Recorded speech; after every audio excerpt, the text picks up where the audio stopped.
To the Democratic side of the House Judiciary Committee and a longtime guest on the show. He joins us today. Julie, thanks a lot for coming on. So I don't know what's going to happen. I'm assuming, it's pretty late in the process that this is not going to happen. So Democrats will say, and Pelosi will say, we made good on our promise to stop the wall. Okay, great. But then there's the day after that when you have, by Yale's estimate, over 20 million people here illegally using fake IDs. It's out of control.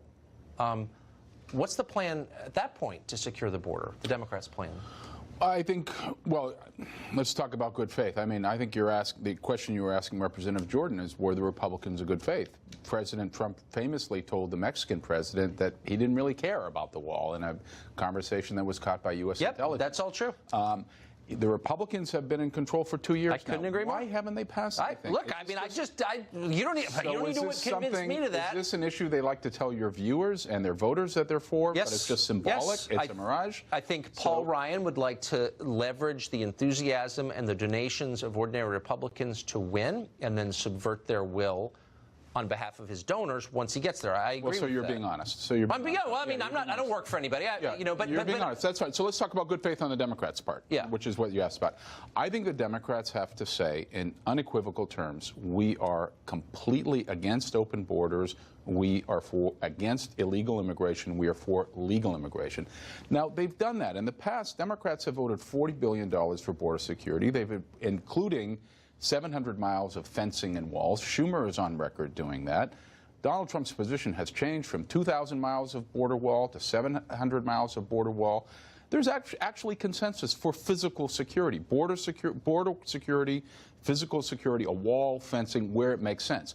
Not where it doesn't. Remember, 2/3 of the border area is owned by the states or owned by private individuals. Okay. Even if you got all the funding done today, you're going to be tied up in court for 10 years on eminent domain legal challenges on your ability to do this. But more importantly, I think we just spent, just to put it in context, it's $5 billion for this wall as a start. We just spent, I think, $967 billion on a farm bill that literally gives tax dollars to the nieces and nephews of farmers for reasons no one can explain to me. It's the most wasteful. It's disgusting, okay?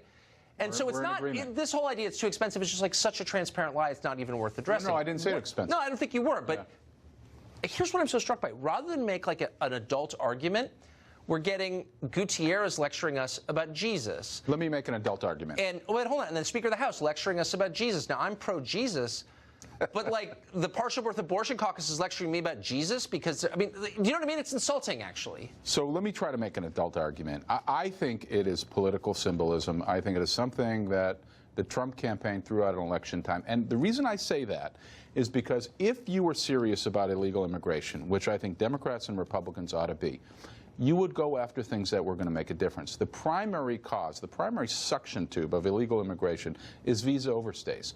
Most people come here, they come on visas, and they overstay their visas, and going after visa overstays I couldn't agree more. And Secondly, E-Verify, I'm with you on that too. No, but look, it's a given, I agree. If you want to go, But what's wrong with the wall? But I just don't understand. Look, those are all components. We're in total agreement. But the wall works in a bunch of different countries. It works famously on Israel's border with Egypt. But we claim it won't work here. That's such a lie. Everyone knows it's a lie. Why not just say it works and let's just try it? What's wrong with that? I'm missing it. So where the wall makes sense, I'm in complete agreement we ought to do it. I don't think we ought to do it 2,000 miles because many of those areas are completely impractical. They're incredibly mountainous. They're waterways. There's a complete... That's fine. Plenty of places. So we already do have borders. We already do have physical security. Can we both agree that and a lot of our illegal immigration comes from visa overstays? I understand that. But most of it. Yeah, right. But there's still millions of people who've snuck over the border and are still living here. So why wouldn't you reassure the American people that we can all calm down and focus on a smart immigration policy that's, emotionally decelerated from where we are now? People feel like it's out of control because it is. I think, well, it's getting better. We had 300,000 border apprehensions last year, which is the lowest in 74. I guess relatively speaking, but it's still the number of immigrants coming across the southern border is way, way down. Hundreds of thousands. That's way bigger than 300,000. Used to be 3/4 of a million. No, I'm just saying, that's much bigger than the city I grew up in. So, that's a lot of people. But why not just wall it off and then we can have a rational conversation? So let's try and go back to this adult conversation if we can. I agree there ought to be physical security in places that it makes sense, not where it doesn't make sense. I don't think the two parties are engaged in that kind of conversation right now, but that's point one. Point two is the real problems here are not the border crossing. The real problems are visa overstays, as we just talked about. The second one is employers. The reason why undocumented immigrants stay here is because of employers. If Republicans, and I think Democrats should be here as well, if they're so serious about this problem, why is it that they don't do things that will upset the business community, like employer sanctions? Look, you're preaching to the choir completely. I think to see the activist left there's a cynicism aligned with rapacious employers looking to exploit labor is a little bit stunning. That's what Republicans have always done, and now all like the drones on the progressive side, or the intersectional side, are like, yeah, we're on the side of Amazon hiring cheaper labor. What? So we're making a little bit of progress here, I think. Okay. I think physical security where it makes sense, not where it doesn't. Go after visa overstays, employer sanctions.